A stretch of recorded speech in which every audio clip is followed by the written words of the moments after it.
நமஸ்காரம். அஸ்மத் சர்வ குருபியோ நமக. இது நமது உலகம் சேனல் நேயர்களுக்கு வேங்கடம் ராம்நாராயண் அன்பு கலந்த வணக்கங்கள். எந்த ஒரு சந்தர்ப்ப சூழ்நிலையும் நாம் நினைத்தை சாதிக்க துடிக்கும் கடகராசி அன்பர்களை எதிர்வரக்கூடிய வைகாசி மாதம் நமக்கு எப்படி இருக்கும்? பராப வருஷம் 15/5/26 வைகாசி மாதம் காலை 9:30 மணிக்கு அப்ராக்சிமேட்டாக திரையோதசி திதியில் அஸ்வினி நட்சத்திரத்தில் கேத்து தசையில் பிறக்கக்கூடிய மாதம் நமக்கு எப்படிப்பட்ட ஏற்றத்தையும் மாற்றத்தையும் தரக்கூடிய மாதமாக அமைந்திருக்கும். ஏன்னா கடகராசிக்காரர்களுக்கு என்னென்னா குரு பயிற்சி ஒரு 15 நாளில் குரு பயிற்சி வருது சார். பிளானட்டரி பொசிஷன் பார்த்துப்போம். மேஷத்தில் சந்திரன் செவ்வாய், ரிஷபத்தில் சூரியன் புதன், மிதுனத்தில் குரு சுக்கிரன், அந்த குரு 12ஆம் தேதி மேலே கடகத்துக்கு வரார். சிம்மத்தில் கேது, கும்பத்தில் ராகு, மீனத்தில் சனி இருந்து வழி நடத்துகிறார்கள். ராகு கேதுக்குள்ளே அனைத்துமே அடக்கம்.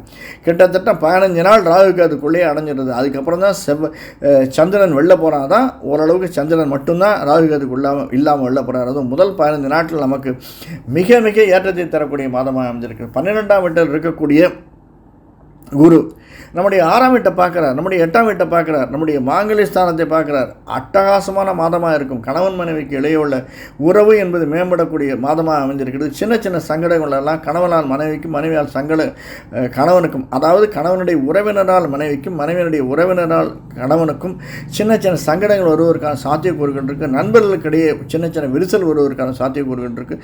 எந்த ஒரு சந்தர்ப்பத்திலையும் மனச்சோர்வாக இருந்து விடாதீர்கள். எப்பயுமே திடமாக இருங்கள். எப்பயுமே எதையும் சாதிக்கலாம் என்ற எண்ணத்தோடு இருக்கக்கூடிய நீங்கள் அதே எண்ணத்தோடு இருங்க. சோம்பலாக இருந்துடாதீங்க. எந்த ஒரு சந்தர்ப்பத்திலையும் ஐயோ இது நடக்குமா நடக்காதான் 50-50 அப்படின்ற ஒரு எண்ண மனோபாவத்திலே இருந்து விடாதீர்கள். அதுவும் கிட்டத்தட்ட நம்முடைய சுக்கிரன் 12ஆம் வீட்டில் இருக்கிறதுனால, அதுவும் குருவினுடைய கூட இருக்கார், புதனுடைய வீட்டில் இருக்கார். புதன் லாபஸ்தானத்தில் 11ஆம் வீட்டில் இருக்கார். சூரியனோடு சேர்ந்த புதன் அது ஒரு பெரிய லாபமாக பார்க்கப்படுகிறது. புதன் சுக்கிரன் பரிவர்த்தனை என்பது 10ஆம் வீட்டுக்கு 11ஆம் வீட்டுக்குடையவன் பரிவர்த்தனை 11ஆம் வீட்டுக்கும் 12ஆம் வீட்டுக்குடையவன் பரிவர்த்தனை நமக்கு மிக லாபத்தை தரக்கூடியதாக அமைந்திருக்கிறது.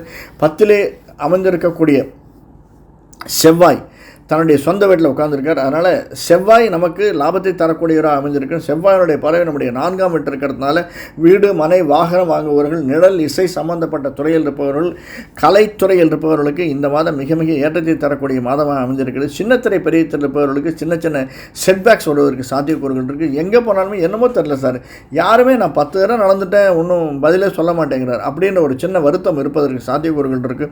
ஆனால் முயற்சியை மட்டும் கைவிடாதீர்கள். முயற்சி என்பது திருவினை திருவை கொடுக்கக்கூடியதாக, நமக்கு பணத்தை கொடுக்கக்கூடியதாக முயற்சி எடுங்கள். அந்த முயற்சி ஒரு தடவை 2 தடவை தோற்று போனால் அதுக்காக சோர்ந்து விடாதீர்கள். அந்த முயற்சி நம்மை கொண்டு போய் சேர்க்கும். ஏன்னா கடகத்திற்கு 15 நாள் கழிச்சு கடகத்திற்கு வரக்கூடிய குரு நமக்கு முன்னாடி இருந்த கணவன் மனைவி உறவை சரிப்படுத்தினார். 7ஆம் பார்வையாக பார்க்கும்போது சனியினுடைய வீடு, அந்த சனி நம்முடைய வீட்டில் உட்கார்ந்துருக்கிறதுனால 9ஆம் பார்வையாக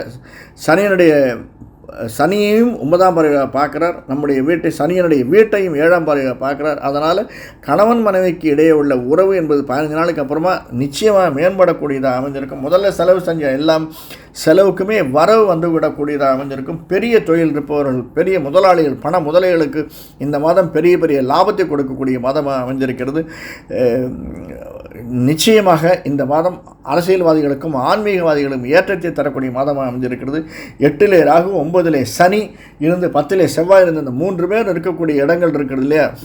8ஆம் இடத்தில் இருக்கக்கூடிய ராகு, 9ஆம் இடத்தில் இருக்கக்கூடிய சனி, 10ஆம் இடத்தில் இருக்கக்கூடிய செவ்வாய், 12ல் இருக்கக்கூடிய சுக்கிரன் நமக்கு பலவிதமான, அதாவது ஒரு நாள் இருக்கிற மாதிரி அடுத்த நாள் இருக்காது சார். இந்த நாள் இருக்கிற மாதிரி அடுத்த நாள் இருக்காது. நேற்று 7 மணிக்கு இருந்தோம் ஆஃபீஸுக்கு போனோம், இன்றைக்கி 9 மணிக்கு இருந்தாலும் என்னமோ தெரில சங்கடமாக இருக்குது.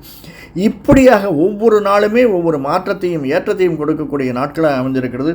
எஸ்பெஷலி கடகராசிக்காரர்களுக்கு, அதுவும் புனர்பூசம், பூசம், ஆயில்யம் நட்சத்திரங்கள், பூசம் ஆயில்யம் முழு நட்சத்திரங்கள் இந்த கடகத்தில் இருக்கிறதுனால நிச்சயமாக நமக்கு முக்கியமாக ஒன்று சொல்லணும். அடுத்து வரக்கூடிய குரு பயிற்சிக்காக நம்ம தனி காணொலி போட்டிருக்கோம். அந்த குரு பயிற்சி பலன்கள் எப்படி இருக்குது அப்படிங்கிறத பாருங்கள். இது ஏற்றமான குரு பயிற்சி. ஏன்னா குரு ரொம்ப நாளைக்கு அப்புறமா இந்த இடத்துக்கு வரார். ரொம்ப விசேஷம். 5 மாதங்கள் தான் இருக்கார். உச்ச வீட்டுக்கு வரார். அந்த உச்ச வீட்டிலிருந்து தன்னுடைய வீட்டை பார்க்கும்போது அந்த வீட்டில் சனி இருக்கிறது அப்படிங்கிறது ரொம்ப நாளைக்கு அப்புறமா நிகழக்கூடியது. அதனால் இந்த வீட்டில் நம்ம காணொலியை நம்முடைய சேனலை சப்ஸ்கிரைப் பண்ணிக்கோங்க. வரக்கூடிய காணொலியில் பாருங்கள். ஏற்றம் மாற்றம் தரக்கூடியதாக அமைந்திருக்கும். எஸ்பெஷலி நமக்கு இந்த புதனால் ஏற்படக்கூடியது அரசியல்வாதிகள் நாம் சொன்னோம். ஆனால் மாணவர்களுக்கு வெளிநாடு செல்லக்கூடிய சாத்தியக்கூறுகள் இருக்குது சார். கடகராசிக்காரர்களுக்கு, மாணவர்களுக்கும், ஆசிரியர்களுக்கும் இந்த எக்ஸ்சேஞ்ச் மேளா அப்படின்னு சொல்லுவாங்க. வெளிநாட்டிலேருந்து நமக்கு இங்கேருந்து எக்ஸ்சேஞ்ச், அங்கேருந்து எக்ஸ்சேஞ்ச், அந்த மாதிரி நடக்கக்கூடிய சூழ்நிலை மாணவர்களுக்கும் ஆசிரியர்களுக்கும் இருக்கிறது. ஒரு இடத்துலேருந்து இன்னொரு இடம் எக்ஸ்சேஞ்ச் பண்ணுவதற்கான சாத்தியக்கூறுகள் நிறைய இருக்குது. அதே மாதிரி நாம் ஆசிரியர்கள் யாராவது டிரான்ஸ்ஃபரில் வெளியில் போயிருந்தோம் அப்படின்னா, வீட்டை விட்டு வெளியே சென்றிருந்தோம்னா, இந்த மாதம் முயற்சி எடுத்தால் நம்ம திரும்பவும் நம்முடைய மனைவி குடும்பத்தோடு சேருவதற்கான சாத்தியக்கூறுகள் நிறைய இருக்குது. அதை முயற்சி செய்வார்தான் பலன் உண்டு. அது தவிர மெடல்ஸ், சர்டிஃபிகேட்ஸ் கிடைக்கிறதுக்கு வசதி உள்ள அப்ளிகேஷன் போட்டிருந்தால் ஆர்டர் வரும். இந்த மாதிரி அப்ளிகேஷன் போட்டிருந்தோம்னா நிச்சயமாக இந்த மாதம் ஆர்டர் வர்றதற்கான சாத்தியக்கூறுகள் இருக்குது. மெடல் கிடைக்கக்கூடியது, ரிவார்ட்ஸ், அவார்ட்ஸ் எழுதி வைத்துக் கொள்ளுங்கள், கிடைப்பதற்கு சாத்தியக்கூறுகள் நிறைய இருக்குது. மேனேஜ்மெண்ட்டில் இருக்கிறவர்களுக்கு, மேனேஜ்மெண்ட் பிஸ்னஸ் கன்சல்டண்ட்டாக இருக்கிறவர்களுக்கு இந்த மாதம் ஏற்றத்தை தரக்கூடிய மாதமாக அமைஞ்சிருக்குது. சின்ன சின்ன பிரச்சனைகள் வரும் சார், வராதுன்னு நான் சொல்ல வரல. சின்ன சின்ன பிரச்சனைகள் எப்பயுமே இருக்கும்.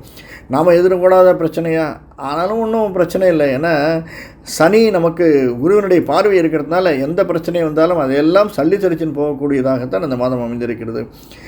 இது வரைக்கும் நம்ம யாரும் நம்முடைய குலதெய்வ இஷ்டதெய்வ வழிபாட்டை விட்டுட்டோம்னா அதை கண்டினியூ பண்ணுங்கள். அதுதான் முக்கியம், நிச்சயமாக அது முக்கியம். பௌர்ணமி பூஜை யாராவது முடிஞ்சதுன்னா பௌர்ணமி பூஜையில் கலந்துக்கோங்க. மிக மிக ஏற்றத்தையும் மாற்றத்தையும் தரக்கூடியதாக இருக்கும் பௌர்ணமி பூஜை அப்படிங்கிறது. ஏன்னா ராகுகேதுக்குள்ளே இந்த மாதம் அடங்கி இருக்கிறதுனால பௌர்ணமி பூஜையில் நாம் பங்கு கொண்டமையால் இந்த மாதம் மிக மிக ஏற்றத்தையும் மாற்றத்தையும் தரக்கூடிய மாதம் அமைந்திருக்கும். வேறொரு காலில் மீண்டும் சந்திப்போம். நன்றி, வணக்கம்.